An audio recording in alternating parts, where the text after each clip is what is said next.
আসসালামু আলাইকুম ওয়া রাহমাতুল্লাহ। ইন্নাল হামদুলিল্লাহ নাহমাদুহু ওয়া নুসাল্লি ওয়া নুসাল্লিমু আলা রাসূলিল কারীম।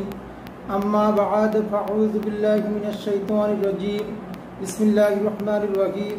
প্রিয় দর্শক, মহান আল্লাহ তাআলা শুভ সংবাদ দান করেছেন ওই সমস্ত ব্যক্তিদের জন্য যারা কিয়ামতের ময়দানে আল্লাহ তাআলার সম্মুখে দণ্ডবান হওয়াকে ভয় করে এবং সেই ভয়ে দুনিয়ার হায়াতের জীবনে তারা অশ্লীলতাকে ছেড়ে দেয়, আল্লাহ নিষিদ্ধ কাজসমূহ ছেড়ে দেয়।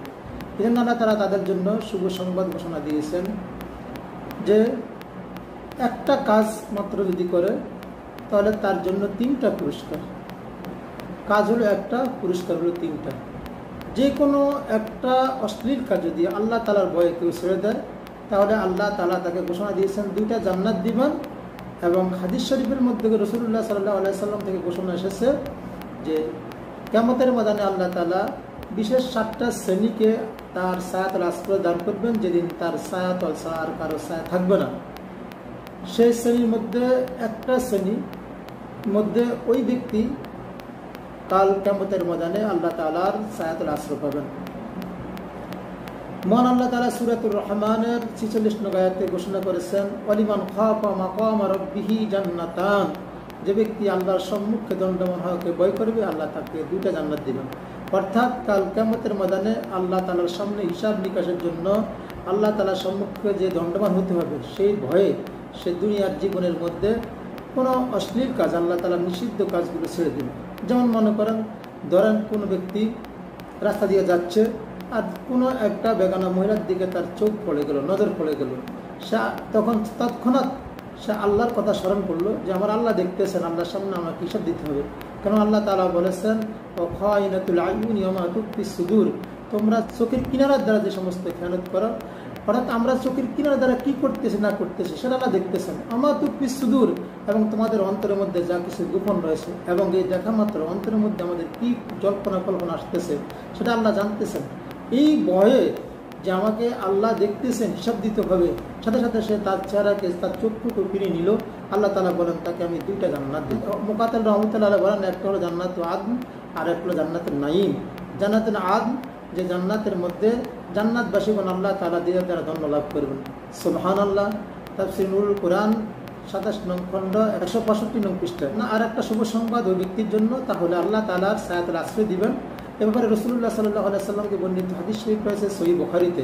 আন আবি হুরায়রা রাদিয়াল্লাহু তাআলা আনহু আনিন নবী সাল্লাল্লাহু আলাইহি সাল্লাম, হযরত আবু হুরায়রা রাদিয়াল্লাহু তাআলা আনহু নবী সাল্লাল্লাহু আলাইহি সাল্লাম থেকে বর্ণনা করেন, ক্বালা, রাসূলুল্লাহ সাল্লাল্লাহু আলাইহি সাল্লাম বলেছেন, সাবআতুন ইজিল্লুল্লাহু ইয়াওমাল কিয়ামা ফি জিল্লিহি।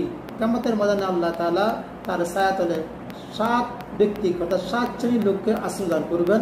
ইয়াওমা লা জিল্লা ইল্লা জিল্লুহু, যেদিন তার ছায়াতল ছাড়া আর কোনো ছায়াতল থাকবে না। অর্থাৎ আপনি এমন কোনো ছায়া পাবেন না কিয়ামতের ময়দানে যে আপনি কোথাও যায় গাছের নিচে দাঁড়াবেন, অথবা কোথাও একটা প্রচণ্ড রোদের কারণে, উত্তপ্ত গরমের কারণে যে আপনি যা কোনো ছাদের নিচে দাঁড়াবেন, এমন কোনো ছায়া সেদিন আর থাকবে না। সেদিন একমাত্র আল্লাহর বিশেষ ছায়াতল থাকবে, যে ছায়াতলের মধ্যে আল্লাহ তাআলা এই 7 শ্রেণীর লোককে আশ্রয় দিবেন।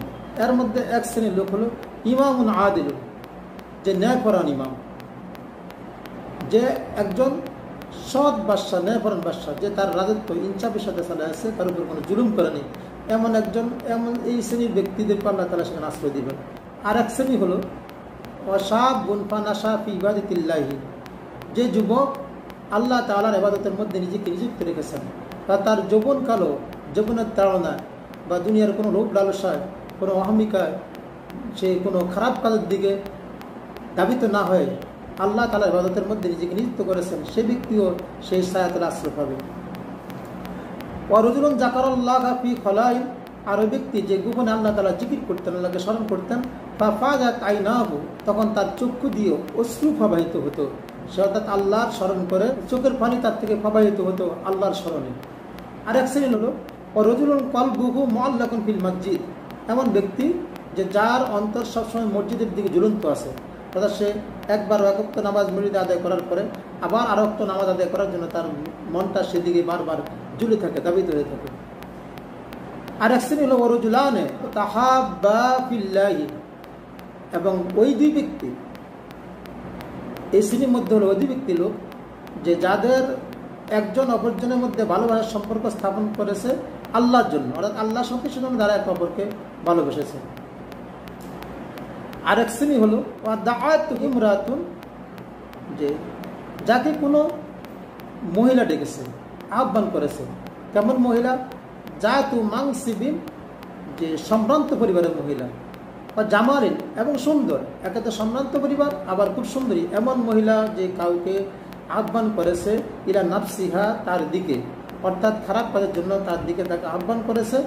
ওই অবস্থায় ওই ব্যক্তি সুযোগ পাওয়া সত্ত্বেও ক্বালা, সে তখন ওই মহিলাকে বলল, ইন্নী আখাফ আল্লাহ, নিশ্চয় আমি আল্লাহকে ভয় করি। এই যে সে অশ্লীল কাজ থেকে বিরত থাকলো এই আল্লাহর ভয়ে, এই আল্লাহর ভয়ে বিরত থাকার কারণে আল্লাহ তাআলা তাকে কিয়ামতের ময়দানে তার ছায়াতলে আশ্রয় দিবেন।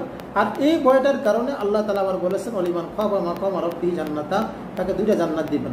এই ব্যক্তি 3টা পুরস্কার লাভ করবে শুধু আল্লাহর ভয়ে, এই একটা অশ্লীল কাজ ছাড়ার কারণে। আর এক শ্রেণী হলো ওয়ারাজুলুন তাসাদ্দাকু, যে ব্যক্তি সদকা করলো, ফাআকফা হাত্তা লা ইয়ালামু শিমালুহু, যে তার সে সৎকার মধ্যে এমন গোপনীয়তা অবলম্বন করলো যে তার বাম হাত জানে না মা সনাআত ইয়ামিনুহু, তার ডান হাত কি কাজ করেছে। অর্থাৎ সে ডান হাতে সৎকা দিয়েছে, এমন অবস্থা এমন গোপন যে বাম হাতে বলতে পারবে না সে কি সৎকা দিয়েছে, তাই কত অর্থ দিল, কি অর্থ দিল।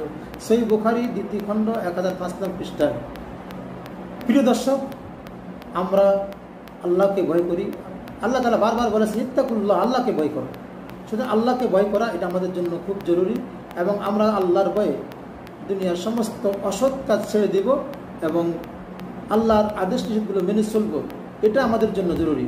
আমরা যেন আল্লাহ তাআলাকে ভালোবেসে আল্লাহর সমস্ত হুকুম মাহকামগুলো পালন করতে পারি এবং আল্লাহ তাআলার বন্ধুর সুন্নাহ অনুযায়ী আমাদের জীবনে গড়তে পারি। আল্লাহ তাআলা আমাদেরকে তৌফিক দান করুক।